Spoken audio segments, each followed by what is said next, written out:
400 millions de tonnes. C'est la quantité de CO2 générée par l'industrie plastique dans le monde chaque année. L'industrie, c'est le 3e secteur le plus polluant au monde, derrière l'énergie et l'agriculture. Pour vous raconter notre projet, il est né à la cafétéria de notre école. On était 2 cofondateurs.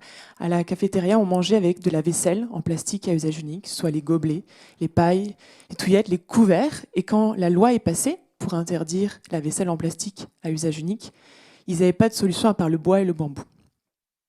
Et on a interrogé les restaurateurs de la vente à emporter. Et aujourd'hui, ils recherchent tous des alternatives écologiques, mais à un prix le plus compétitif possible. Et la restauration, elle engendre 220 000 tonnes d'emballage tous les ans en France. Donc c'est des chiffres de l'ADEME en décembre 2022.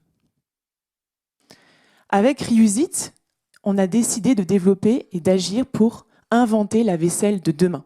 On a commencé par développer les couverts, fourchettes, cuillères, couteaux, qui sont 100% naturels, fabriqués en France. Tout est à moins de 250 km de Lyon, réutilisables et compostables domestiquement. Aujourd'hui, on s'inscrit pleinement dans une dynamique d'économie circulaire, c'est-à-dire que le premier pilier, c'est la revalorisation de coproduits céréaliers. On revalorise la drèche, qui est l'orge que l'on trouve au fond des cuves chez les brasseurs. On travaille avec une entreprise qui est basée dans le sud de Lyon, qui va récolter, sécher et broyer cette drèche pour en faire de la farine. On va acheter les ingrédients et la formulation va être faite à Clermont-Ferrand et la production à Thiers.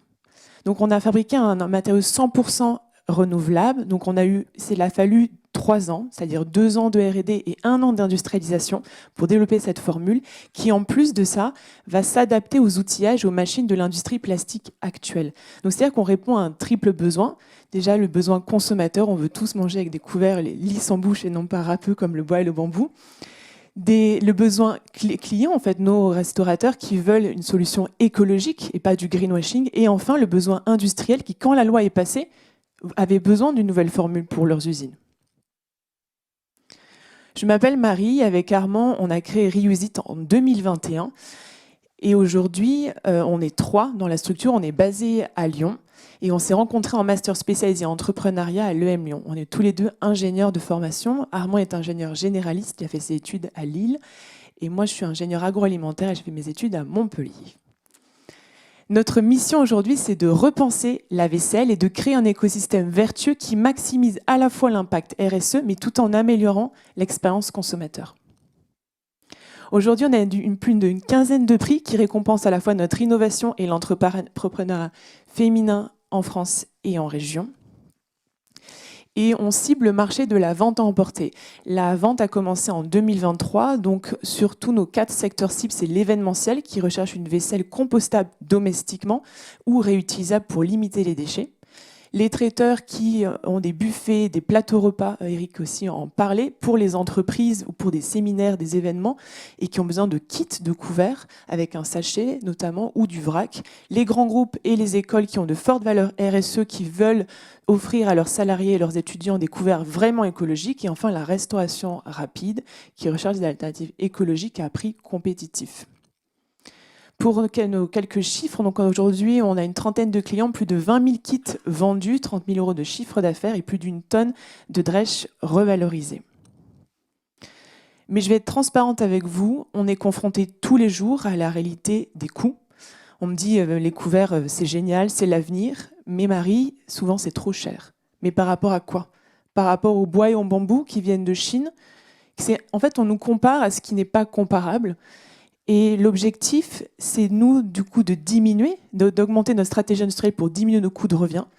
Donc de générer cette année, d'augmenter notre force commerciale pour générer 90 000 €, de diminuer le coût de revient de 50% avec une stratégie industrielle qui va être mise en place. Aujourd'hui, on a notre propre moule industriel, mais l'objectif, c'est bien sûr d'avoir des leviers d'action pour l'avenir et de préparer notre levée de fonds pour à la fois optimiser la vaisselle actuelle, recruter et se développer en France et en Europe, et notamment aussi d'augmenter la gamme de couverts en proposant d'autres produits que des couverts. Je vous remercie pour votre écoute et continuons ensemble à créer l'aventure Reuse It.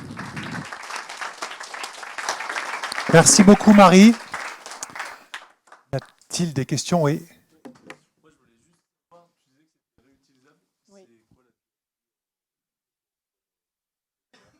C'est une bonne question. Nous, on n'est pas comme de l'inox où on va réutiliser plusieurs fois. Comme on a créé un produit qui va être biodégradable, il a une durée de vie finie. Et quand les consommateurs les utilisent, ils me disent souvent 10, 20, 50 fois, mais ça dépend de ton usage. C'est-à-dire qu'il peut passer en lave-vaisselle, il résiste aux températures chaudes, il ne se déforme pas, mais il va devenir granuleux et blanchir parce que la drèche de bière va pomper l'eau et du coup, ça va avoir des petits grains. Mais il reste fonctionnel. Et l'objectif, c'est bien sûr d'augmenter cette réutilisation en optimisant la formule. Oui, il y avait d'autres questions par là, non? Oui. Oui.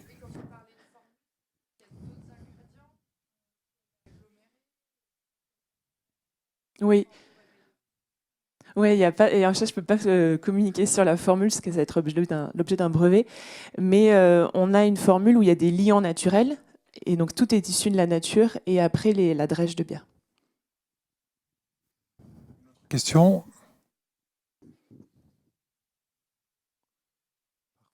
Merci beaucoup, Merci beaucoup. Marie.